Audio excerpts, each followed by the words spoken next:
Bienvenue à vous tous et merci d'être avec nous dans ce nouveau journal. Voici tout de suite les principaux titres de l'actualité de ce jour. Travail à l'étranger, les pays arabes fortement déconseillés aux travailleuses malgaches. Elles sont constamment exposées à la mort et à toutes sortes de violences dans ces pays, selon le syndicat professionnel des travailleuses sociales, le SPDTS. Madagascar célèbre pour la première fois la journée internationale de lutte contre l'exploitation sexuelle des enfants, encore une réalité dans la grande île. Le ministère de l'Intérieur confirme l'existence légale de certains groupements politiques ayant obtenu un récépissé leur donnant le droit d'exercer leur activité. Et enfin, dans les actualités internationales, Moscou renforce sa mainmise sur la Crimée. 16 000 soldats russes auraient été déployés sur le sol ukrainien. Les menaces des États-Unis et de l'Europe n'ont pour l'instant pas d'effet.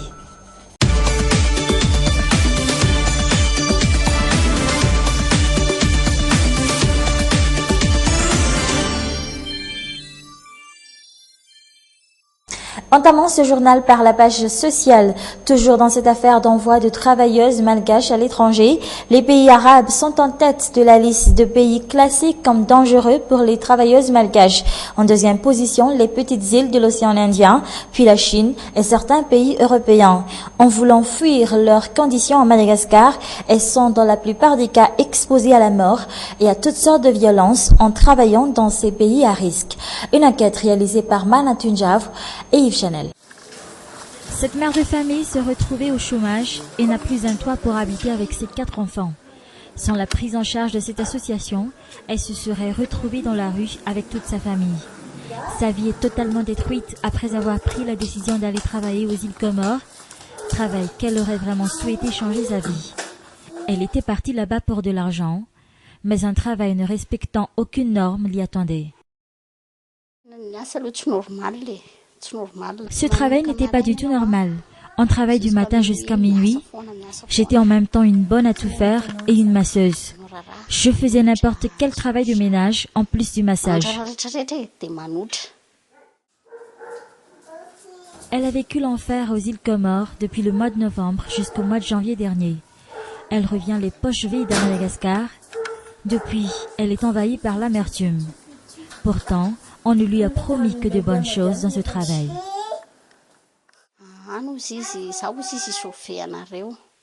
Ces gens-là m'ont dit qu'ils veulent me sauver, que là-bas j'aurai un meilleur travail. Je savais aussi que la valeur de l'argent dans notre pays et sur cette île ne sont pas pareilles, et c'est ce qui m'a vraiment motivée à le faire. Je ne pensais qu'à l'avenir de mes enfants, mais ce n'était pas vraiment du tout ce à quoi je m'attendais. Les petites îles de l'océan Indien se trouvent en deuxième position dans la liste des pays à risque pour les travailleuses malgaches après les pays arabes. Depuis le début de l'année, 3 travailleuses malgaches sont déjà retournées à Madagascar. La Chine, l'Allemagne et certains pays européens sont aussi classés pays à risque en matière de violences faites sur les domestiques.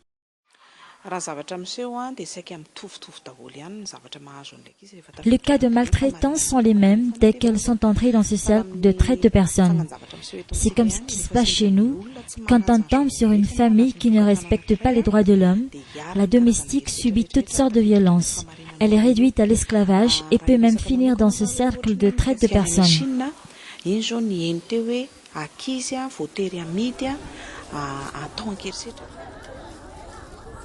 Aujourd'hui, l'envoi de travailleuses malgaches à l'étranger reprend de plus belle et se présente sous d'autres formes.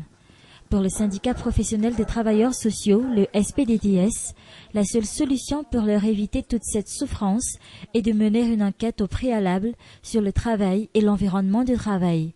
Sinon, elles pourraient être exposées au trafic d'organes, à la mort ou autre forme de violence. Avant de quitter le pays, chaque travailleuse doit s'assurer que le contrat du travail est en sa possession.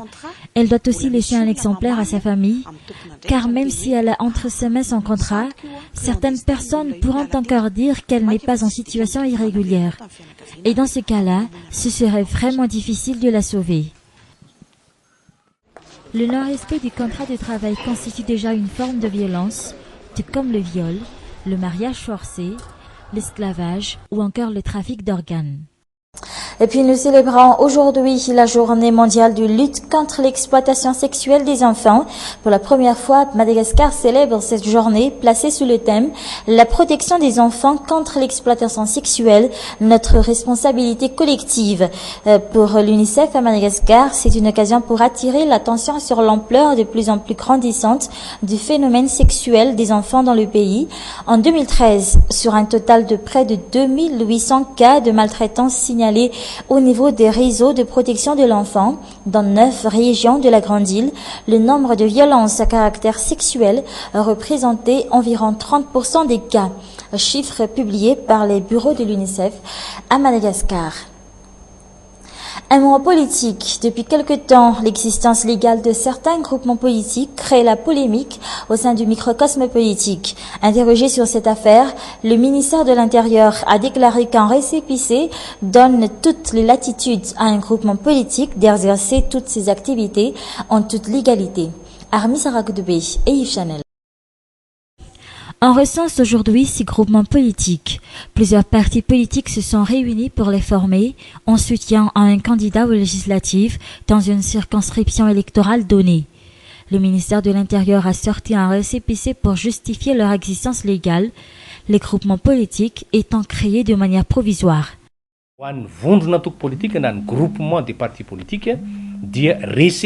Le ministère de l'Intérieur délivre uniquement un récépissé aux groupements politiques. Cela justifie leur existence légale. Ils peuvent dire qu'ils respectent la loi et peuvent exercer leur activité. Les groupements politiques ne sont pas créés pour durer. Les partis politiques qui les composent ont un même objectif, celui de soutenir un candidat à une élection.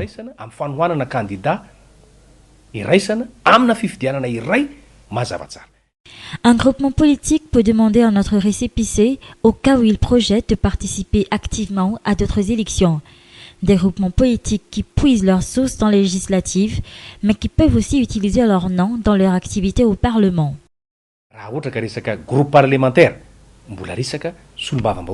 Si on parle de groupe parlementaire, on parle toujours de députés. Le récépissé est aussi valable au niveau du Parlement, surtout que la Constitution stipule que la nomination du Premier ministre revient au parti ou groupe de partis politiques majoritaires à l'Assemblée nationale. Tous les groupements politiques existants remplissent les conditions requises et exigées par la loi. Il n'y a donc aucune raison qui justifierait leur disparition.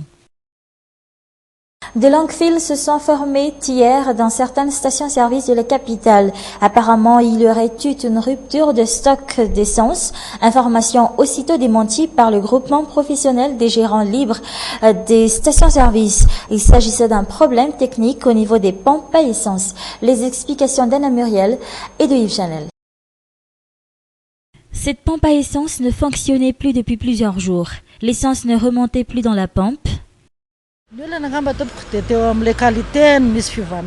Je pense que le problème vient de la qualité de l'essence qui a un peu changé. Et toutes les stations-service connaissent ce genre de problème technique. Le pistolet ne marche plus. L'essence ne remonte plus jusque dans la pompe. Quand les pompistes prennent le pistolet, ils vérifient d'abord si l'essence remonte avant de le manipuler. Mais à ce moment-là, il n'y avait rien qui remontait dans la pompe.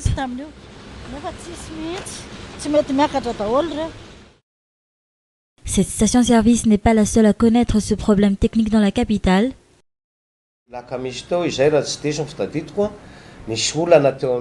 À un moment, si je ne me trompe pas, il y avait vraiment un problème technique au niveau de la pompe à essence. Le produit ne veut pas remonter dans la pompe, même si on a dans la cuve. Dans ce cas-là, nous, les responsables des stations-service, contactent tout de suite les compagnies pétrolières pour qu'elles nous envoient des contrôleurs pour réparer la pompe. Ils sont venus ici et ont procédé aux réparations, mais en vain. Le problème n'est pas du tout résolu.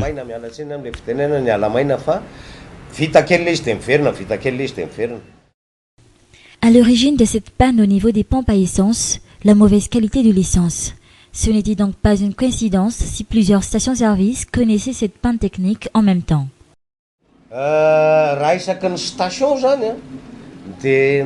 Au niveau d'une station-service, soit toutes les pompes à essence sont hors service, soit une seule pompe fonctionne. Je pense que ce problème est lié à la qualité du produit.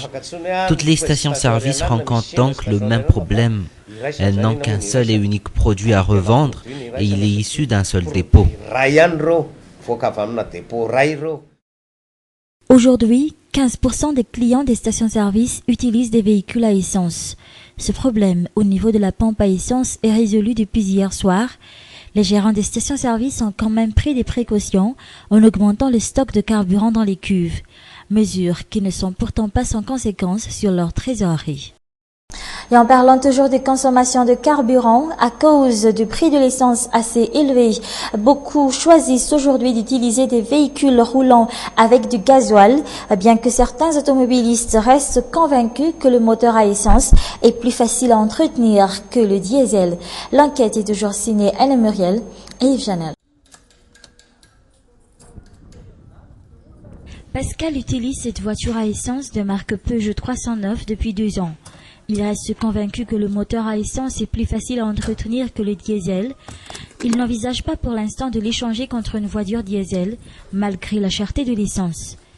Mais aujourd'hui, ses dépenses en entretien augmentent à cause de la mauvaise qualité de l'essence.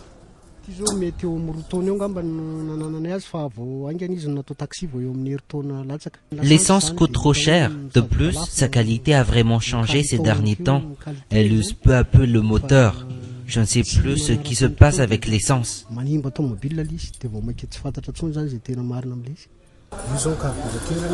Le carburateur n'arrive plus à absorber l'essence et la voiture ne fonctionne plus normalement. Et les dégâts pourraient être beaucoup plus graves dans certains cas, selon ce garagiste. Si le segment et la valve à soupape sont défectueux, le véhicule dégage de la fumée. D'autres trouvent aussi les voitures à essence moins polluantes par rapport aux voitures diesel.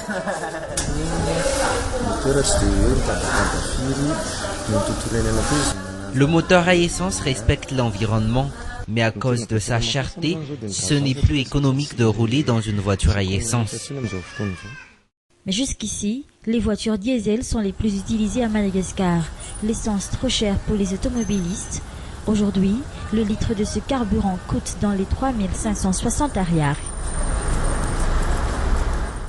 Et puis dans les actualités internationales, le statu quo en Crimée, cette région de l'extrême sud de l'Ukraine, qui est maintenant sous le contrôle total militaire de Moscou.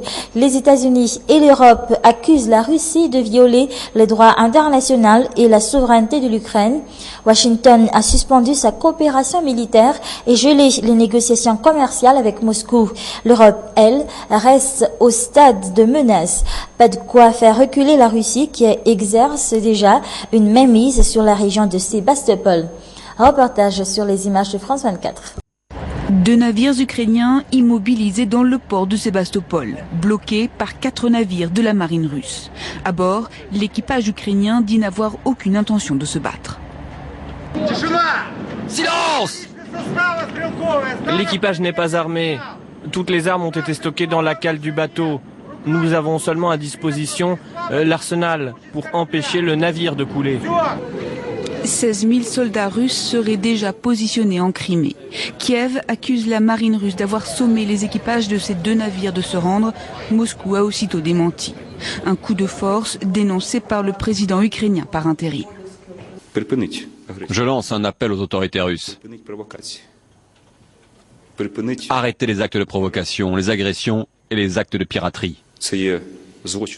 C'est une violation du droit et vous devrez en répondre. Aux côtés du ministre des Affaires étrangères britannique William Hague, le Premier ministre ukrainien a redit que l'Ukraine n'a aucune intention de recourir à la force armée. Nous essayons de résoudre cette crise en utilisant uniquement la voie diplomatique et politique.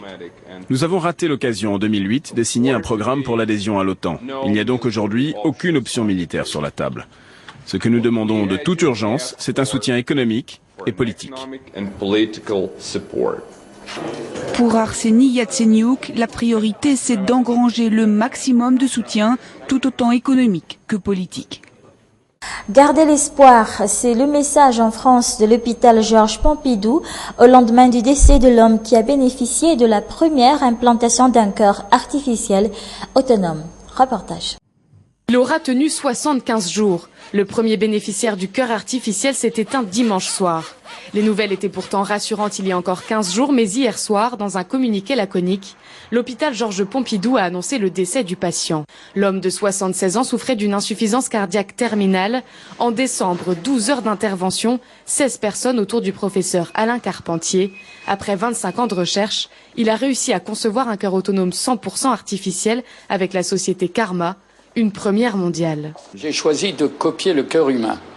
C'est pas ce qu'on a fait, c'est pas une pompe comme ce qui existe dans les autres cœurs. Des cœurs artificiels sont implantés dans le monde depuis une dizaine d'années, mais il ne s'agit que de machines temporaires posées dans l'attente d'une greffe. Le malade était conscient du caractère expérimental de l'opération. Les causes de son décès ne pourront être connues qu'après analyse des données médicales et techniques.